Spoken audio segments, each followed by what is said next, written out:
let's talk about the different leadership characteristics.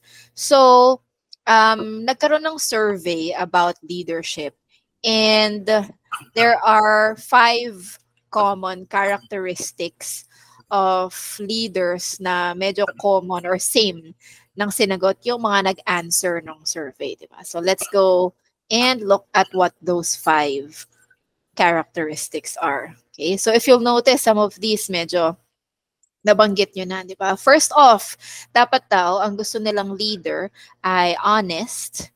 Second, competent. So, nabanggit nyo din siya, di ba? Dapat may expertise siya doon sa product or doon sa trabaho ninyo. Third, sabi is determined. Fourth, inspiring. And fifth is forward-looking daw.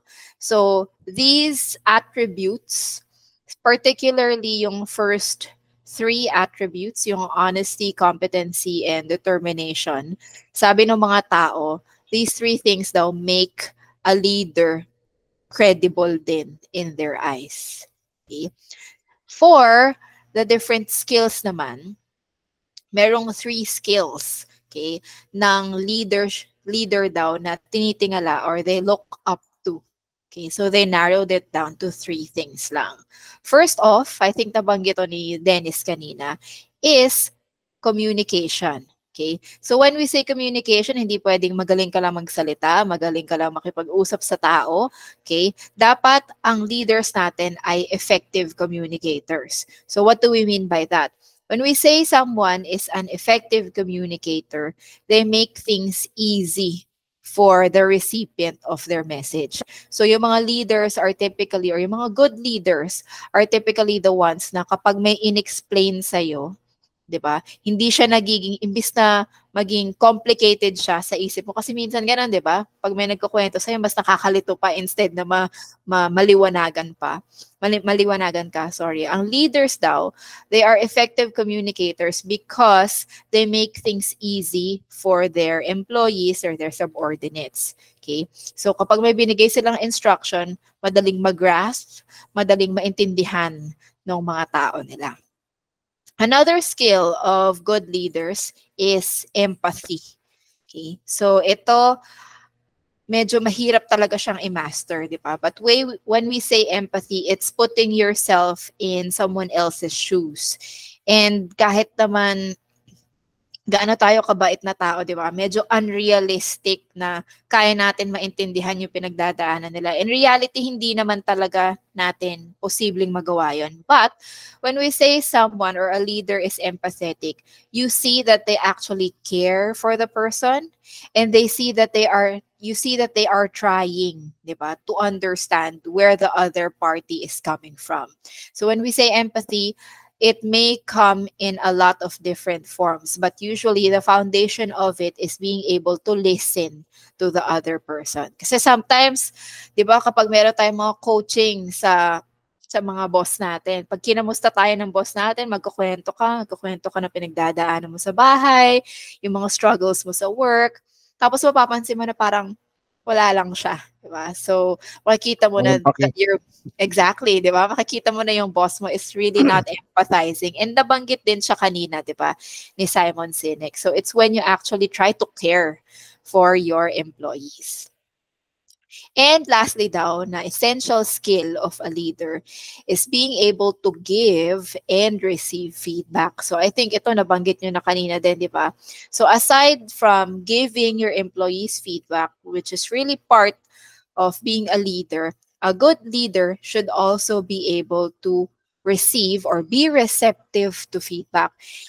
Kailangan tanggap natin sa sarili natin na hindi tayo perfect. There is areas of improvement and there will always be an opportunity for us to learn, di ba, in our roles. Hindi naman pwede na ikaw lang palagi yung magaling, di ba, when you are a leader.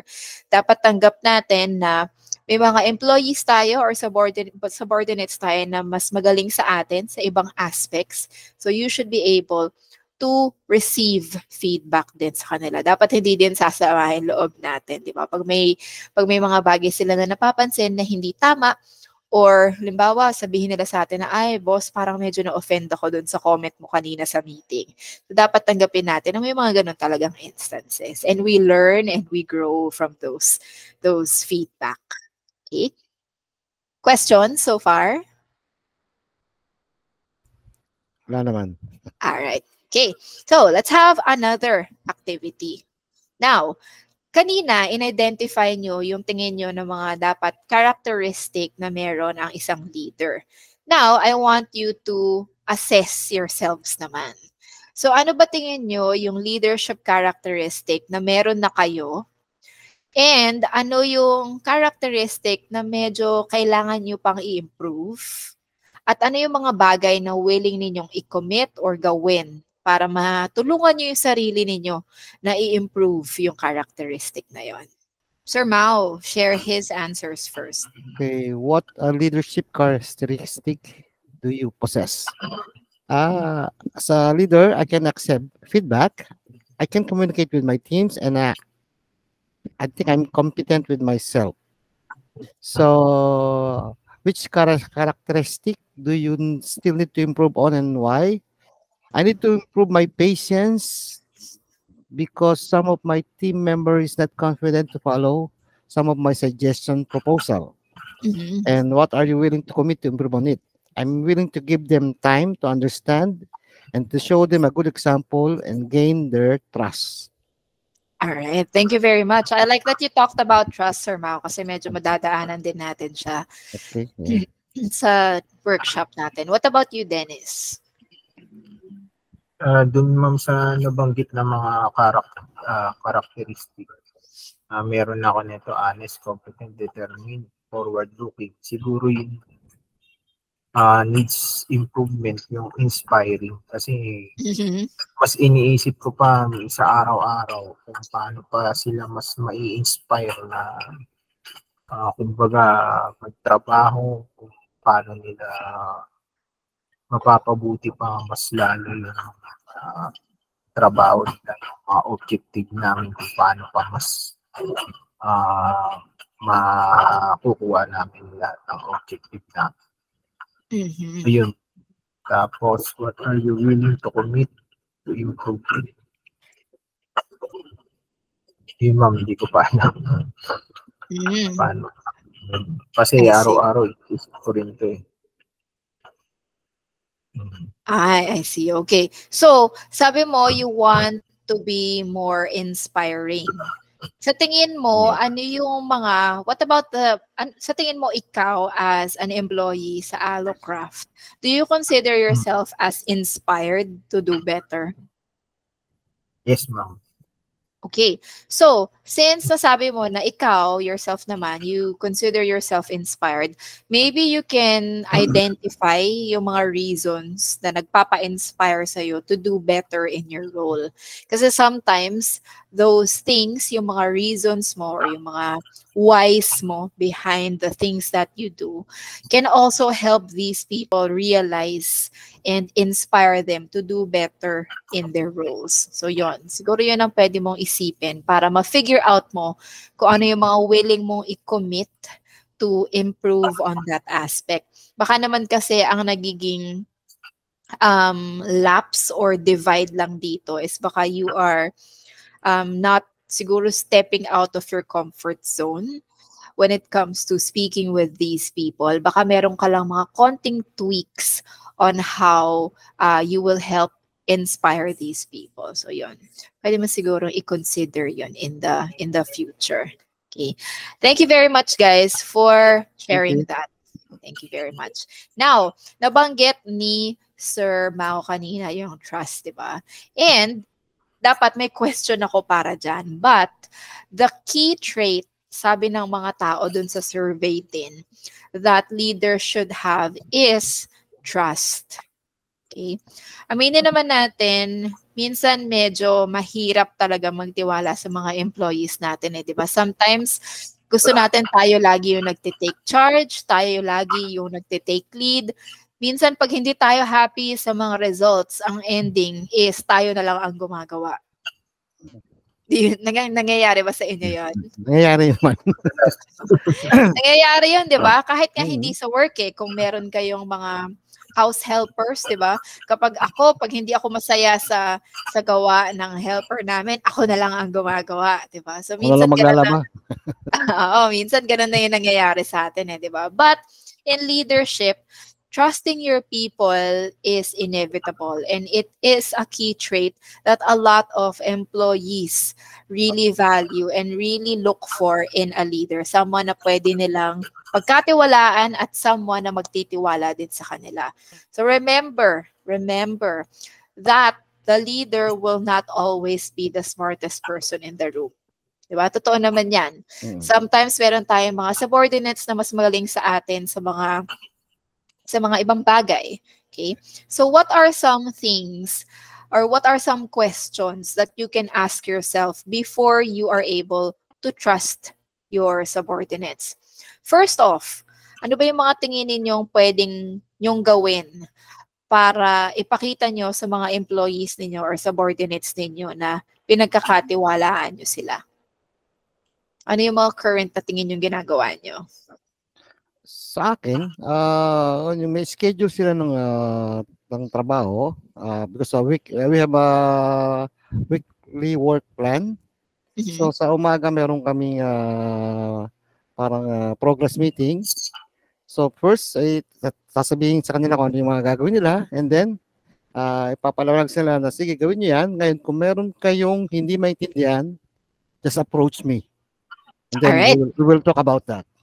Okay, very good. So you empower them, di ba? You empower them to work on their own, and you open your doors to them kapag meron silang mga need. Very good. So that is a very good way of showing that you trust your people, kasi hindi ka nagma-micromanage na, ito yung project natin, ganito ang gusto kong gawin mo, ganito kailangan ipakita mo sa akin, di ba? Mas maganda yon, because again, you are empowering people. We have to realize din kasi sometimes that the people that we are leading or managing are adults, di ba? And generally, adults do not like being told what to do, di ba? Ayaw natin na sinasabi sa atin kung paano natin gagawin to. Ayaw natin na inuutusan tayo. So it's very good that you empower your people. Another question. So, sino yung mga pinagkakatiwalaan ninyo sa specific projects or sa isang specific task? What about you, Dennis? Let's say may isang task na alam mong medyo mahirap. Sino yung typically pinagkakatiwalaan mo? At paano mo siya or bakit mo siya pinagkakatiwalaan with that task? Yung mga senior, ma'am. Yung mga senior. Bakit? Pagdating sa mga mas mahirap kasi isa rin sa designation nila yun. Yung parang pangalawa sila sa amin. I see. So sila yung mas may experience? Yeah. In that matter. What about if more junior employee wants to step up? Minsan ba nagtitake chance din kayo doon? Yes, ma'am. May mga junior talaga na designer na minsan mas rin. Madaling makaintindi. Alam nila yung ginagawa nila. I see. Okay. So that's very good, di ba? Na konti na lang anahin mo na lang. Papaliwanag mo na lang. Pero you can still trust them na magagawa nila yung trabaho nila. Base na rin sa mga previous na work nila. Nakita mong maayos naman. Alright, very good, no? So sometimes hindi lang dapat yung mga seniors, di ba? Yung mga more tenured na dun sa role ang pwede natin pagkatiwalaan sa difficult tasks. Bakit? Kasi possible na baka merong junior na may potential, di ba? So katulad ng mga boss natin na may nakitang potential sa atin, we also want to see if these people are up to the task or up to the challenge. Di ba? Para mas giving compliments kung maayos yung trabaho nila. Sasabihin namin, okay, maganda itong trabaho, keep it up. Parang ganun lang, just to encourage them na maayos yung ginagawa nila. Yes, recognition really is it plays a big factor in that din, di ba? Para mas ma-motivate yung mga juniors na yan. Right? Thank you very much. And lastly, So, ang isang question nyo pa na pwedeng tanungin sa sarili ninyo as far as trusting your employees go is, who are the ones who know the process better? I remember the one leadership workshop I had where siya yung leader nung buong team nila, pero madami sa team nila na mas matagal pa sa kanya. So, what he does was to tap on yung mga mas matagal sa kanya para mag-guide din dun sa team. So, they tap on those people to help them out. Kayo ba may mga ganun ding instances? Sa akin na sa amin, nagagaya ko, bago lang ako, and Dennis been there for 5 years. And then, so, kahit na alam ko na experience-wise, mas marami ako. But in this company, mas ano siya mas kabisado niya. So, meron most of the time na meron hindi ako maintindihan, lalapit ako sa kanya. So, ano ba yung proseso natin dito? Hindi ako mahihiya na lumapit sa kanya, magtanong, even though na sabihin natin matanda ako sa kanya, mas malaki ang experience ko. Because sa different environment na kami, mas nauna siya, ibang system. So, ganun din sa mga tao, na kung sino yung mas matatagal, mas kabisado nila yung procedure Totoo, no? Pati yung ako sa kanila paano ba yung proseso niyo dito? Totoo, pati yung mga company. Ako, tapos ano bang ginagawa niyo dito nung mga nakaraang project, bla bla bla, ganun ba? Oo.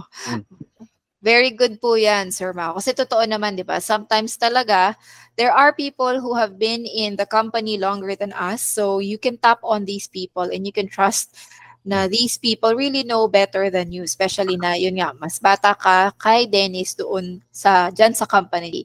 All right, thank you very much again, everyone, for sharing your answers. All I need are some better days. Yeah, all I need are some better days. 'Cause all I want, and I pray, I believe in the better days.